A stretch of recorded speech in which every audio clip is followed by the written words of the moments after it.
శ్రీ గురుభ్యో నమః. తులసీదాస్ గారు రచించిన రామచరితమానసము నుండి అరణ్యకాండ చూస్తున్నాం కదా.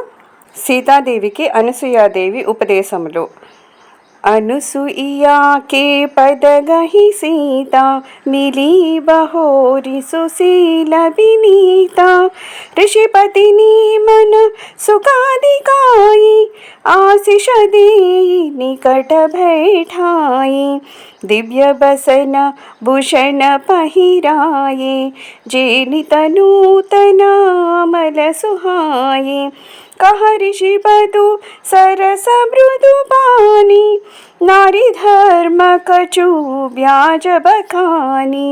मातु पिता व्रता हितकारी, मित प्रद सब सुनु राजकुमारी. अमित दानी भर्ता भय दीहि, अदम सोनारी जुन सेवन तेहि. धीरज धर्म मित्र अरुनारी, आपद काल परिकियहि चारी. वृद्ध रोग बसा जड़दन हीना, अंध बधिर क्रोधी अति दीना. वैसहु पति कर किए अपमाना, नारी पावज पुर दुख नाना. एक धर्म एक व्रत नेमा, काय बचन मन पति पद प्रेमा. जगपति व्रताचारी विधि अवहि, वेद पुराण संत सब कहि. उत्तम के असा बस मन माहि, सपने हुआ न पुरुष जग नाही. मध्यम परपति देखै कैसे, भ्राता पिता पुत्र निज जैसे.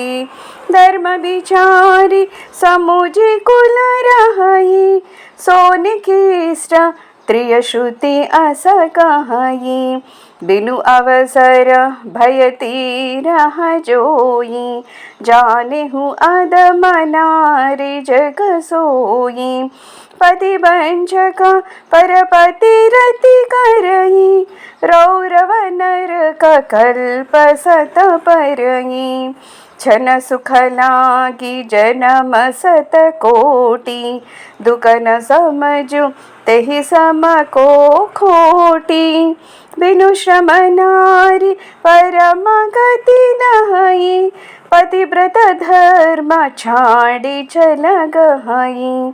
पति प्रतिकूल जन्म जह जाई, विधवा होई पाई तरुणाई. పిదప సౌశీల్యవతి అయిన సీతాదేవి అత్రి మహర్షి పత్ని అయిన అనసూయాదేవికి వినమ్రతతో పాదాభివందనాన్ని ఆచరించారు. మునిపత్ని మిక్కిలి సంతసితురాలై ఆమెను ఆశీర్వదించి సీతాదేవిని తన ప్రక్కన కూర్చుండబెట్టుకున్నారు. పిదప ఆమె సీతాదేవికి నిత్య నూతనాలు నిర్మలములు మనోహరములు అయిన దివ్య వస్త్రాలను ఆభరణాలను ధరింపచేశారు. పిమ్మట తన మృదు మధుర వచనాల ద్వారా స్త్రీ ధర్మాలను ఆమె వివరించారు. రాజకుమారి వినుము, తల్లిదండ్రులు సోదరులు అందరూ హితమును గూర్చేవారే, సహృదిలే. కానీ వీరందరినూ కొంత పరిమితి వరకే మేలు చేకూర్చగలుగుతారు. కానీ పతి అపరిమితమైన సుఖములను ఇచ్చును, అంతేకాక మోక్షప్రాప్తికి తోడ్పడును. కనుక పతికి సేవలు నర్పని సతి నిజంగా అదుమురాలే. ఆపదలు ఎందే ధైర్యము, ధర్మము, మిత్రుడు, భార్య వీరికి పరీక్ష జరుగుతుంది. వృద్ధుడు, రోగి, మూర్ఖుడు, నిర్ధనుడు, అంధుడు, బధితుడు, కోపిష్ఠుడు, అతిదీనుడు అయిన పతిని కూడా అవమానపరచు స్త్రీ నానావిధ నరకయాతలను పొందుతాది. త్రికరణ శుద్ధిగా పతిపాదాలను సేవించడమే స్త్రీకి ఏకైక ధర్మము, వ్రతము, నియమము. ప్రపంచమున పతివ్రతలు 4 విధాలుగా ఉంటారు. తన పతిని తప్ప స్వప్నంలో కూడా పరపురుషుని స్మరింపని స్త్రీయే ఉత్తమ పతివ్రత అని వేదాలు, పురాణాలు, సజ్జనులు వక్కాణిస్తూ ఉన్నారు. పరపురుషుని తన సొంత సోదరుని వలెను, తండ్రి వలెను, కుమారుని వలెను భావిస్తూ స్త్రీ మధ్యమ శ్రేణికి చెందిన పతివ్రత. తన ధర్మాన్ని విచారించి తన వంశ మర్యాదలను పాటించి మనోనిగ్రహం కలిగి ఉండే స్త్రీ తృతీయ అంటే అధమ శ్రేణికి చెందినదిగా వేదాలు పేర్కొంటూ ఉంటాయి. గత్యంతరము లేని కారణమున భయము చేతను పతివ్రతగా ఉండేది స్త్రీ ప్రపంచమున అధమాధమురాలు అని ఎరుంగవలేను. పతిని మోసగిస్తూ పరపురుషుని ప్రేమించే స్త్రీ అనేక కల్పముల వరకును రోరవాది నరకయాతనకు గురి అవుతాది. కోటి జన్మల వరకును ప్రాప్తించే దుఃఖాలను కూడా సరకు చేయక క్షణిక సుఖమునకై కక్కుర్తి పడే స్త్రీ కులట అనబడుతుంది. మోసము కపటము లేకుండా పతివ్రత ధర్మాలని పాటించే స్త్రీ అనాయాసముగానే పరమపదాన్ని పొందుతుంది. పతికి ప్రతికూలంగా సంచరించే స్త్రీ మరుజన్మలో చిన్న వయస్సులోని వైధవ్యాన్ని పొందుతుంది. सहज अपावनि नारी पति सेवत सुख गति लहई जसु गावत श्रुति चारी अजहु तुलसी का हरि प्रिया सुनु सीता तव नामा सुमिरि नारी पति व्रत करही तो ही प्राण प्रिय रामा कहिवु कदा సంసారహిత. స్త్రీ పతి సేవాపరాయణి అయి ఆయన సంరక్షణలో ఉంటే ఆమె పవిత్రతకు ఏమాత్రము భంగం వాటిల్లదు. లేకపోతే స్త్రీ ప్రకృతిని అనుసరించి ఆమె పవిత్రతను కోల్పోయే ప్రమాదం ఉంటుంది. పతి సేవలతో ఆమెకు సద్గతి లభిస్తుంది. తన పాతివ్రత్య ప్రభావం చేతనే తులసి ఈనాటికి శ్రీహరికి అత్యంత ప్రీతిపాత్రమైంది. లోకముచే పూజలను అందుకుంటూ ఉన్నది. వేదాలు ఆమె కీర్తిని గానం చేస్తున్నాయి. సీత వినుము, నీ నామాన్ని స్మరించిన స్త్రీలెల్లరూ పాతివ్రత్య ధర్మాలను పాటిస్తారు. నీవు శ్రీరామునకు ప్రాణప్రియమైన దానవు. ఈ పతివ్రత ధర్మములను లోకహితార్థమే నీకు తెలుపుతున్నాను.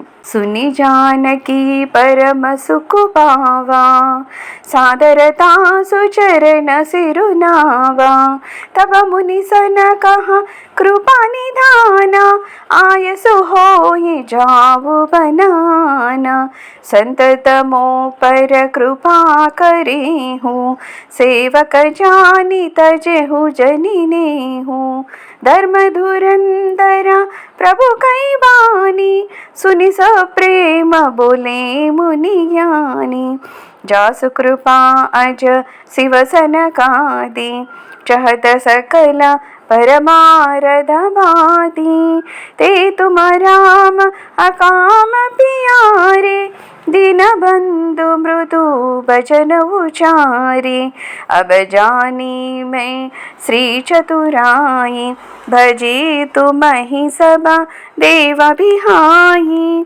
जहि समानाति सय नहीं कोई ताकर सील कसन अस होई कही विधि कहो जाहु अब स्वामी कहु नाद तुम अंतर जामी अस कहीं प्रभु बिलो की मुनि धीरा लोचन जल बहा पुलक शरीरा. ఈ ఉపదేశాన్ని విని జానకీదేవి పరమానందభరితురాలయ్యింది. అనసూయాదేవి పాదాలకు మ్రొక్కింది. దయానిధి అయిన శ్రీరామచంద్రుడు అత్రి మహామునితో ఇలా పలుకుతున్నారు. మీ ఆజ్ఞ అయినచో మేము మరి ఒక వనమునకు వెళ్ళేదము. మీరు మాపై ఎల్లప్పుడూ కృప చూపుతూ ఉండవలెను. నన్ను మీ సేవకునిగా భావించవలెను. నాపై గల మీ ప్రేమను వీడకుండి. ధర్మప్రభువైన శ్రీరాముని పలుకులను విని జ్ఞాని అయిన మునీశ్వరుడు ప్రేమతో ఇలా పలుకుతున్నారు. బ్రహ్మ, శివుడు, సనకాది సకల బ్రహ్మజ్ఞానులు మీ కృపను కోరుతూ ఉన్నారు. మీరు ఆ నిష్కాములకు ఇష్టదైవాలు, దీనబాంధవులు అయినను మీరే ఇట్టి వినయవచనాలను భాషిస్తున్నారు. లక్ష్మీదేవి బుద్ధి కుశలత నాకు ఇప్పుడు అర్థమైంది. ఇతర దేవతలను అందరినీ కాదని ఆమె కేవలము మిమ్మే వరించింది. మీ వలె సౌశీల్యమైన సంపన్నులు మరెవ్వరూ లేరు. ఇక మీకంటేను అధికులు ఎట్లుంటారు? ఈ వినమ్ర స్వభావం వల్లనే అందరికంటేను మీరు శ్రేష్ఠతములయ్యారు. మీరు పొండు అని మీతో నేను ఎట్లు చెప్పగలను? తెల్పండి. ఈ విధంగా పలికి ధీరుడైన ఆముని ప్రభు వైపు చూడసాగారు. ఆయన నేత్రాల నుండి ప్రేమాశ్రువులు ప్రవహిస్తున్నాయి. శరీరము రోమాంచితమయ్యింది. తన పులక నిర్భర ప్రేమ పూరణ నయన ముఖ పంకజది మన జ్ఞాన గుణ గోతీత ప్రభుమై దీఖ జప తపకాకి जप जोग धर्म समूहते नर भगति अनुपम पावई रघुवीर चरित पुनीत निसिदिन दास तुलसी गावई। అత్రి మహామునివి తను పులకించింది. ప్రేమలొలుకు చూపులతో అతడు శ్రీరాముని దర్శిస్తూనే ఉన్నారు. మనస్సునకును జ్ఞానమునకును గుణములకును ఇంద్రియాలకును గోచరము కాని ప్రభు దర్శనము నాకు లభించడం కని నేను నచ్చిన జపతపములు ఏమియో అని అతడులోన ఆలోచిస్తూ ఉన్నాడు. మానవులు జపయోగ ధర్మాలను ఆచరించుచు అనుపమమైన శ్రీరామ భక్తిని పొందుతూ ఉన్నారు. అట్టి శ్రీ రఘువీరుని పావన చరితమును తులసీదాసు రాత్రింబవళ్ళు గానం చేస్తూ ఉన్నారు. కలిమల సమన దమన మన రామ సుజస సుఖమూలా సాదర సునహి జీతిన పరా రామ రహి అనుకూలా కఠిన కాలమల కోసా ధర్మన జ్ఞానన జోగ జపా परिहरि सकल भरोसा राम ही बजिहिति चतुर नरा। శ్రీరాముని స్తుతించిన వారి కలికల్మషములన్నీ నశిస్తాయి, మనోవికారాలు దూరమవుతాయి. రాముని యశోగానము సుఖములకు ఉత్పత్తి స్థానము. దీనిని భక్తి తత్పరతతో విన్నవారు శ్రీరాముని అనుగ్రహానికి పాత్రులవుతారు. సర్వం శ్రీరామచంద్రారవిందార్పణమస్తు. లోకా సమస్త సుఖినో భవంతు. ఓం శాంతి శాంతి శాంతి.